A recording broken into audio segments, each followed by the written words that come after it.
तुम्हारा सर जमीन पर है पर तुम्हारा दिमाग चल रहा है ऑफिस की टेंशन पर, या कल दोस्तों से जो बहस हुई थी उस पर, या फिर डिनर में क्या बनेगा। तुम फिजिकली तो नमाज में हो पर मेंटली मीलों दूर। ये सिर्फ दिमाग का भटकना नहीं है, ये एक कैलकुलेटेड डिस्ट्रैक्शन है। बहुत से लोग सोचते हैं कि शैतान सिर्फ बड़े और साफ दिखने वाले गुनाहों से हमला करता है। उन्हें लगता है कि अगर वो जिना नहीं कर रहे या शराब नहीं पी रहे हैं तो वो सेफ है, पर सच तो ये है कि वो इतना स्मार्ट है कि वो तुम्हें एक दिन में बुरा नहीं बनाएगा। वो धीरे धीरे 7 स्टेज में तुम्हें अल्लाह से दूर ले जाता है। ज्यादातर लोग स्टेज 3 पर हैं और उन्हें पता तक नहीं है। वो तुम्हें एक दिन में काफिर नहीं बनाता, वो स्टेप बाय स्टेप तुम्हें वहां ले जाता है। अल्लाह कुरान में सूरह अल बकरा में चेतावनी देता है, शैतान के नक्शे कदम पर मत चलो। आज मैं शैतान के उन्हीं 7 सीक्रेट स्टेज का पर्दाफाश करूंगा। वीडियो को एंड तक देखना ताकि तुम समझ सको कि तुम किस स्टेज पे हो, और तुम्हें यह भी पता चल जाएगा कि तुम्हें शैतान की इस चालों से कैसे बचना है। और हाँ, ऐसे ही इस्लामिक वीडियो देखने के लिए सब्सक्राइब करना मत भूलना। स्टेज 1, नमाज में भटकाव। तुम नमाज के लिए खड़े तो हुए, अल्लाहु अकबर भी कहा, तुमने फातिहा भी शुरू कर दी, लेकिन अल्हम्दुलिल्लाह पर पहली आयत खत्म होने से पहले ही तुम्हारा दिमाग फोन के नोटिफिकेशन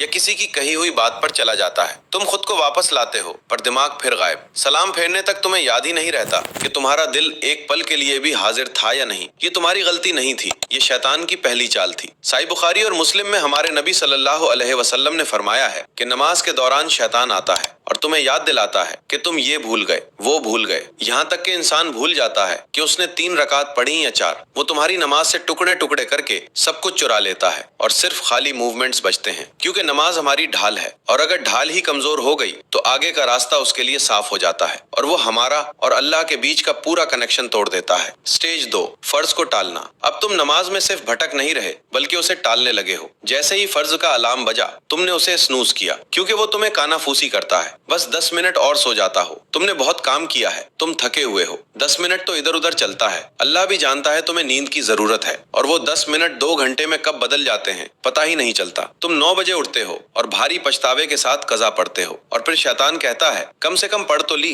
देर से ही सही पर ठीक है। कुरान इस चाल को सूरह अन-निसा आयत नंबर 142 में खोलता है, जहां अल्लाह मुनाफिकों का जिक्र करता है। जब वो नमाज के लिए खड़े होते हैं तो बड़ी सुस्ती के साथ खड़े होते हैं। वो नमाज पूरी तरह छोड़ते नहीं पर बिना किसी फिक्र या जल्दबाजी के पढ़ते हैं। नमाज टालना एक ब्रिज है जो हमें नमाज छोड़ने तक ले जाता है। स्टेज 3, गुनाह को नॉर्मल समझना। अब नमाज का कोई फिक्स टाइम नहीं रहा तो शैतान गुनाह को नॉर्मल बनाता है। रात को फोन चलाते वक्त कोई हराम कंटेंट सामने आया, तुमने देख लिया, पहले बहुत बुरा लगा, तुमने तौबा की, हिस्ट्री डिलीट की, पर 1 हफ्ते बाद फिर वही हुआ और इस बार पछतावा कम था। 1 महीने बाद तुम सोचने लगते हो इतना बुरा भी नहीं है, मैं किसी को चोट नहीं पहुंचा रहा, सब देखते हैं, अल्लाह माफ कर देगा। कुरान सूरह अल बकरा आयत नंबर 268 में चेतावनी देता है, शैतान तुम्हें गरीबी से डराता है और तुम्हें बेहयाई का हुक्म देता है। वो हराम को जरूरी और नॉर्मल दिखाने लगता है। अब तुम गुनाह से लड़ नहीं रहे बल्कि उसे सही ठहरा रहे हो। स्टेज 4, अल्लाह की रहमत का गलत इस्तेमाल। ये स्टेज सबसे खतरनाक है। ये वो जाल है जिसके बारे में स्कॉलर्स कम बात करते हैं। तुम वही गुनाह बार बार कर रहे हो, नमाजें छोड़ रहे हो, पर तुम डरने की वजह कुल बनते हो। क्यों? क्योंकि तुम खुद से कहते हो अल्लाह तो गफूरुर रहीम है,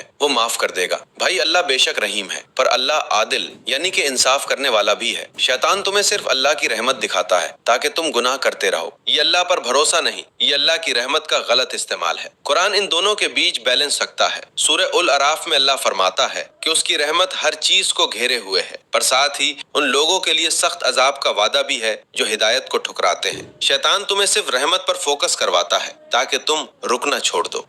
स्टेज 5, पछतावे को हथियार बनाना। यहाँ शैतान चाल बदलता है। जब तुम जागते हो और सुधरना चाहते हो तो वो तुम्हारे गुनाहों को तुम्हारे खिलाफ इस्तेमाल करता है। जैसे ही तुम दुआ के लिए हाथ उठाते हो वो फुसफुसाता है, इतना सब करने के बाद तुझे लगता है अल्लाह तेरी सुनेगा, तू बहुत गंदा हो चुका है, अब क्या फायदा। वो पछतावा जो तुम्हें अल्लाह के करीब लाना चाहिए था अब तुम्हें उससे दूर रखता है। अल्लाह इस झूठ को सूरह अज़्ज़ुमर आयत नंबर 53 में खत्म करता है, ऐ मेरे बंदो जिन्होंने अपनी जानों पर जुल्म किया है, अल्लाह की रहमत से मायूस ना हो, बेशक अल्लाह तमाम गुनाह माफ कर देता है। पर शैतान तुम्हारी तौबा को मायूसी में बदल देता है ताकि तुम दुआ करना ही छोड़ दो। स्टेज 6, रिश्तों में जहर घोलना। अल्लाह से रिश्ता टूटा, अब शैतान लोगों के साथ तुम्हारे रिश्ते खराब करता है। सोशल मीडिया पर किसी की तरक्की या खुशी देखकर तुम्हारे अंदर करवाहट पैदा होती है, उसे क्यों मिला, मुझे क्यों नहीं। कुरान सूरह अल फलक में हमें हसद करने वाले के शर से पनाह मांगने को कहता है। एक हदीस में हमारे नबी ने फरमाया, हसद से बचो, क्योंकि हसद नेक अमाल को वैसे ही खा जाता है जैसे आग लकड़ी को। जलन से नफरत पैदा होती है और तुम रूहानी तौर पर अकेले हो जाते हो। स्टेज 7, खामोशी से दीन छोड़ना।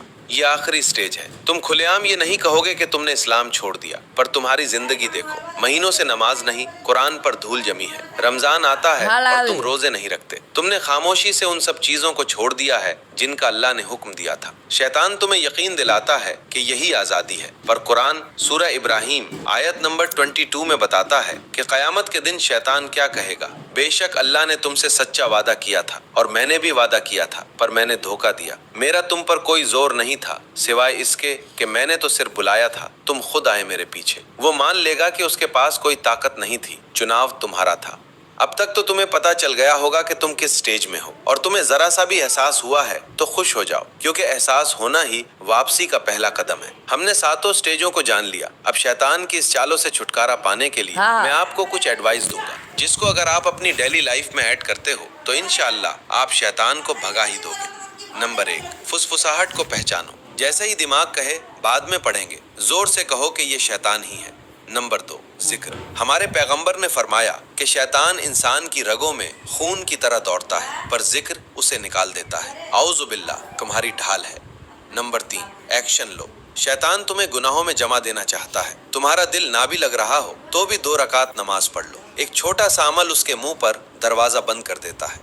नंबर 4, पाबंदी। हमारे नबी सल्लल्लाहु अलैहि वसल्लम ने फरमाया, अल्लाह को वो अमल सबसे पसंद है जो पाबंदी से किए जाएं, चाहे वो छोटे ही क्यों ना हो।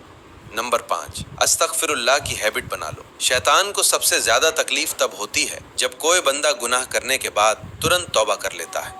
नंबर 6, दीन पढ़ो। रोजाना 15 से 20 मिनट किताब पढ़ो या बयान सुनो। जब तुम अल्लाह की अजमत और अदल के बारे में जानोगे तो तुम्हें गुनाह करते वक्त डर लगेगा, और डर तब लगता है जब हमें पता हो।